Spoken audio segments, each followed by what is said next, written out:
Hello, everybody. Welcome to the Educator YouTube channel. And again, we are coming up with another video on our chemistry section. I'm Rashan Somar Vikrama. So today, our video is going to be about the phases of matter. If you remember in one of the before videos, I stated that I will be explaining about the phases of matter in a video. And this would be the video where I'm going to explain about all the three phases of matter. So our contents for the program would be a part one program.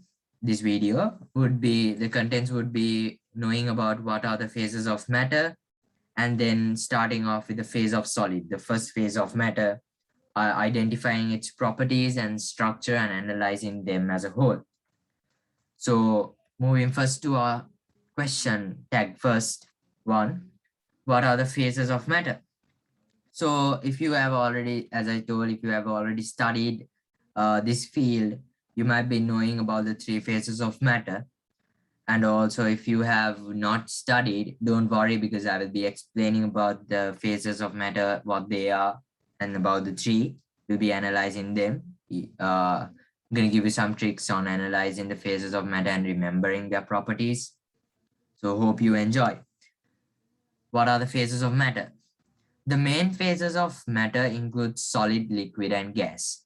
We all know that we all have seen these three phases of matter in our day-to-day lives. Though we have not identified them clearly in a scientific manner, we have seen them. Everybody else have seen them. For solid, for example, you can take the walls that you see around your house, the chair that you're sitting on, the eraser that you are holding, the pens that you write with. And then examples for the liquid include mainly the water you drink, the blood inside your body, the tears that you shed when you cry, then the saliva in your mouth. They are all examples of liquid.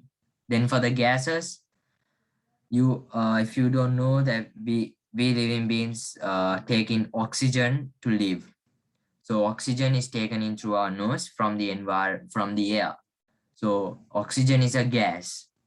So an example of gases would be oxygen. And then other examples of gases could be helium, things like that, nitrogen in the air. Those are all examples of gases.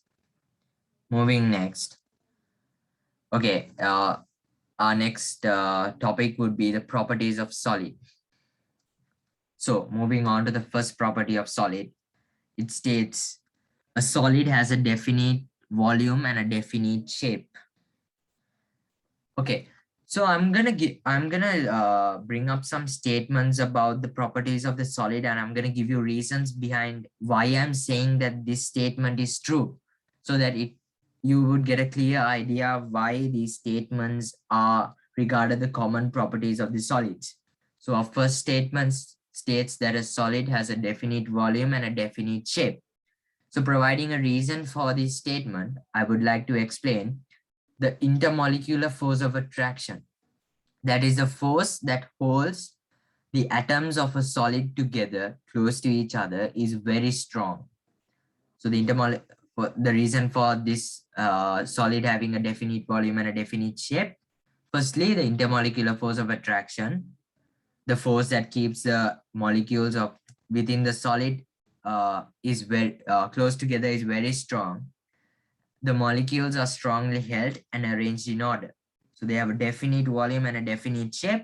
Because the force of attraction is higher, just disregard the intermolecular. Intermolecular means within the molecules. So this force of attraction is very strong, and they are arranged in a specific order, a specific sequence that gives them a specific shape. The second statement, a solid is rigid and cannot be compressed. So again, to explain this to you, I would like to provide the reason again. The reason is the molecules are closely spaced and the intermolecular separation is very small, which cannot be reduced further. So again, explaining this reason more clearly, the molecules are closely packed. The molecules are close to each other in a sequence arrangement, in a particular arrangement. And the force that separates these molecules are very small. disregarding the force that attracts this molecule, the force that is trying to separate these molecules from each other is very small. So it cannot overcome the force that is keeping these molecules together. And but the intermolecular force of separation, the force that is trying to separate the molecules, cannot be reduced further. And the statement a solid is rigid and cannot be compressed easily becomes true because the separation force cannot be reduced any further, as it's to the very last unit that it could be reduced. So compressing a solid is not an easy task. Our next statement, our third statement, a solid does not diffuse into another solid easily. So providing a reason for what this means, a solid, the statement explains that a solid does not diffuse into another solid easily. The reason behind this is that the intermolecular force of the attraction of the solid phase is very strong. I explained, if you can remember, in the first statement that the intermolecular force of attraction is very strong. We are just repeating the same facts again and again for different statements because these are the general properties, or rather the common properties of a solid, or what all solids share. Even the eraser that you have in your hand, if you have it at your desk right now, within that, the molecules, the tiniest particles that form the atoms that form the eraser, they have a higher force of attraction within them. So it does not move from one form to another. It does not diffuse, in the sense it does not diffuse from one form of solid to another form of solids like liquids and gases do. That I will explain in the latter part of our program. Now moving on to the next statement, it states a solid does not flow and can be stored in a container. So what does this means? Let's see. Again, the intermolecular force of attraction is so strong that the molecules do not flow and leave the surface of the solid. Sorry, for what that means, if you, for example, I will explain with a practical example. If you keep an eraser on one point, we'll name the point 0. So if you keep the eraser at point 0, and then you name another place across in a table and another place across the table as point 1, the eraser will not move from point 0 to point 1 without you taking it from your hand and placing it in point 1. It doesn't automatically move. But when it comes to phases of liquid, you will understand that if you keep a liquid on the bare table without any container, if you keep it in point 0, it will flow slowly, and slowly it will take some time, but it will obviously flow from one place to point 1, from point 0 to point 1. But this does not happen in solids because they are tightly packed, arranged in a sequence, so it cannot move from one place to another until a force acts on it. Forces will be explained in another video from the Educator YouTube channel. So unless a force acts on a solid, the solid cannot be moved. If you push the eraser that is on point 0, it may move to some point, right? So without you pushing it, it won't move. So this explains that we need a force to act on the solid to make the solid move from one point to another point. Moving on to our next statement, a solid on heating usually changes into liquid state. Proving this fact, you might sometimes know that an ice cube melts as the temperature within which it stores is changed. An ice cube is stored in -°C points, and when it comes to room temperature, it melts slowly. The solid becomes a liquid. And again, when the temperature is decreased to -°C, the liquid becomes a solid.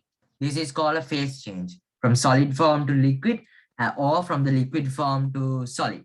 From the solid form to the liquid happens when heat is gained, and from the liquid phase to the solid phase happens when heat is reduced. So the reason behind this statement would be it's broken into two reasons. Reason number 1, heating provides sufficient energy to the molecules to overcome the intermolecular force of attraction. Connecting to that, the point number 2, intermolecular force of separation increases, change in the solid into liquid.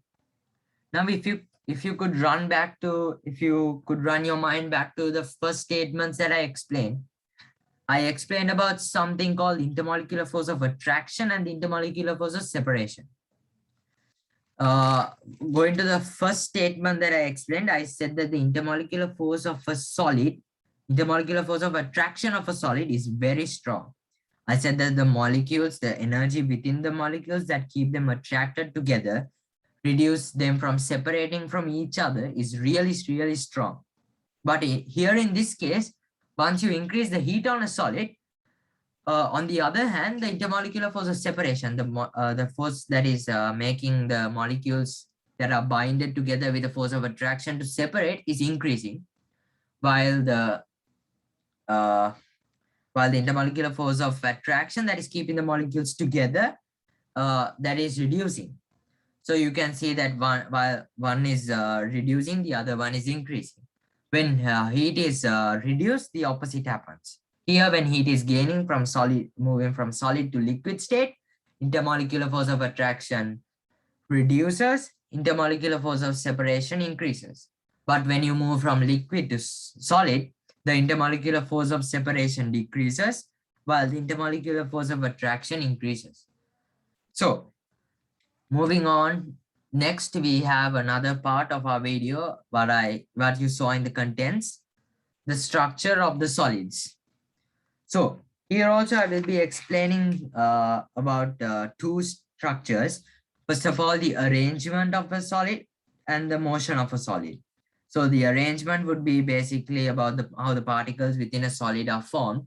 And then the motion would be how it's with the temperature, how the vibration happens, and then about the melting points.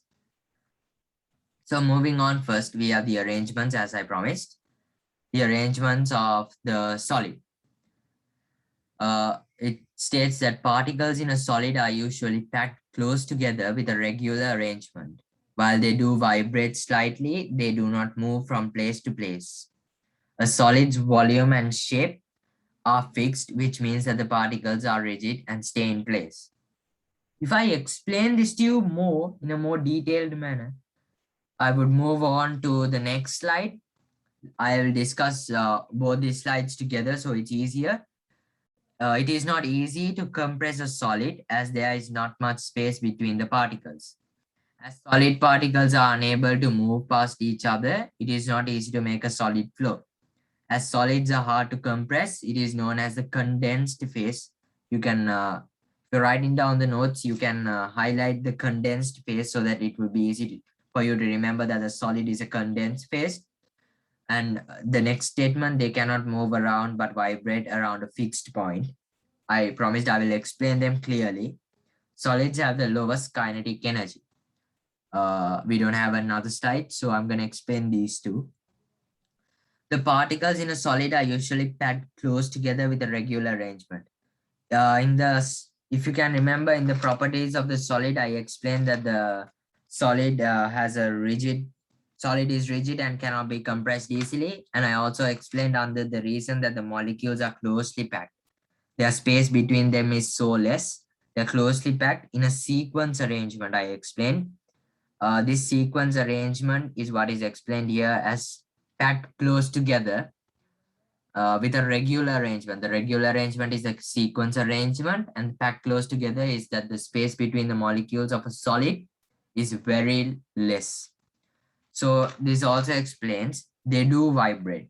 That is when if you add heat to the solid, the particles in a solid vibrate. That's what happens when heat is added. They do not move from one place to another. So like I said, liquids can move from a point 0 to a point 1 without you putting a force on it, while a solid needs a force to move. Without a force, a solid does not move, and it is a stationary object. So a solid is a stationary object without a force. A solid's volume and shape are fixed. Yes, of course. If you take a square, if you take something square, if you take a cube, if you know the formula for finding the volume, length into breadth into height of a cube, you can see that the same, if you take that same cube and you measure it over and over again, this volume is just fixed. It won't change. You measure it now and you measure it in another 100 or 200, you won't be there. Obviously, someone else measures it in another 200 or even 1,000 years. The object you measured will have the same volume, same length, same breadth, and same height. And if it's a cube, it cannot change into a ball, right? If it's a cube, it cannot take the shape of a rectangle. If it's a cube, it cannot take the shape of a bottle either. So the shape is also fixed, the volume is also fixed, which means that the particles are rigid and they stay in place. So I explained that they are rigid and cannot be compressed because the space between the molecules are very less, and unless a force acting on it, it won't change, and they stay in one place and does not move from a point to another point. So moving on to the next slide. There's a bit of a note here so that I've put them so that if you are writing a note, it will be clear to you about the arrangement. It is not easy to compress a solid as there is not much space between the particles. I again explained before that the space between the molecules are tiny. That is the last bit you can compress it to. So because this is the last phase of condensing, this is known as the condensed phase. Condensed phases are the solids. So you cannot condense it anymore to form another phase. Obviously, that's not found. And it cannot because we know that the particles are rigid. You have already studied now throughout this video. The particles are so close to each other that the force of attraction is very higher than the force of separation. So you know that they have the lowest possible space between the particles. And they cannot move around but do vibrate about a fixed point. Solids have the lowest kinetic energy. Solids have the lowest kinetic energy. The reason behind that is because solids stay in one place. They cannot move like the gases. Gases go about everywhere when you release it from a container. Water. If you open the cap of a water bottle and then just flip it over, water goes everywhere. They have higher kinetic energy than the solids. But if you keep a solid in one place, it doesn't spread out so that you cannot catch it. You cannot keep it in one place. But a solid, you can keep it in one place. Liquids and gases, once you release it, it's really impossible to get them because they move about like crazy animals. They move all about. Their atoms have so much of a kinetic energy that they cannot stay in one place, and they can be compressed because the space between their molecules are so high that it could be squashed to form a solid, which is the last form. You cannot squash a solid to form another form. A phase of matter you cannot form after compressing a solid because that is impossible. Now, I've explained a lot about the arrangement. Basically, these facts that come to the arrangement and the motion of a particle of solids or liquids or gas are basically its properties. So you have already studied this in the properties section of this solid. So it's basically just revising the work in the first part of the video, in the latter part of the video. So next we have motion. Explaining motion. In a solid, the particles can vibrate, but they cannot move from one place to another. If a solid is heated, the particles vibrate more and more until the force of attraction between them is overcome. The temperature at which this happens is called the melting point, or it is also known as the melting freezing point because both melting and both freezing happens there. Above this temperature, the solid has become liquid. We don't have another slide, so I'm going to explain this slide. In a solid, the particles can vibrate, but they cannot move from one place to another. Meaning I explained again that the intermolecular force of attraction is higher than the force of separation when compared to the phases of matter of liquid and gas. So they cannot move from one place to another. As I told you before starting this topic, the same properties of the matter of solid comes to the structure. The properties are basically a combination of the points from the structure. So these are common to all solids. So the structure points and the properties points are much similar. The only thing is in the structures, it's divided into arrangement and motion, while in properties, it's just common, everything explained in one. So moving on, if a solid is heated, the particles vibrate more and more until the force of attraction between them is overcome. So overcoming the force of attraction between the molecules means basically increase in the separation force. Increase in the increase in the intermolecular force of separation basically means overcoming the force of attraction. So as I explained, once the intermolecular force of separation is high, and the intermolecular force of attraction is high, the molecules are more far apart. Then if it's a solid, then it goes on to become the liquid. The place, the point, the temperature at which the solid becomes a liquid is known as the melting point.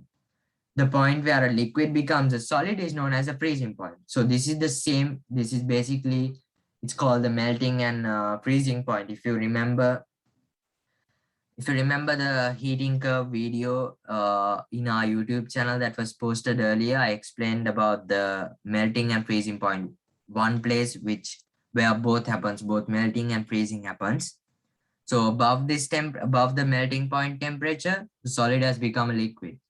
The best example is when ice melts at its melting point. The melting point of ice is really low.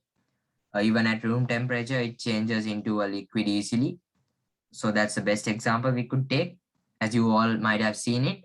So at a particular melting point, the particles within the ice molecule overcomes the force of attraction and then increases its force of separation and becomes a liquid. So this is all we have to discuss. We have three phases of matter. So we've discussed the first phase of matter, the solid. And if you haven't yet subscribed to our channel, again, you could subscribe now and click on the notifications to get updated with our videos. And then I promise to explain the next two phases of matter about the liquid and the gases in the next part of the video. So you can watch part 2 of the phases of matter video for the states of liquid and gas. Thank you so much.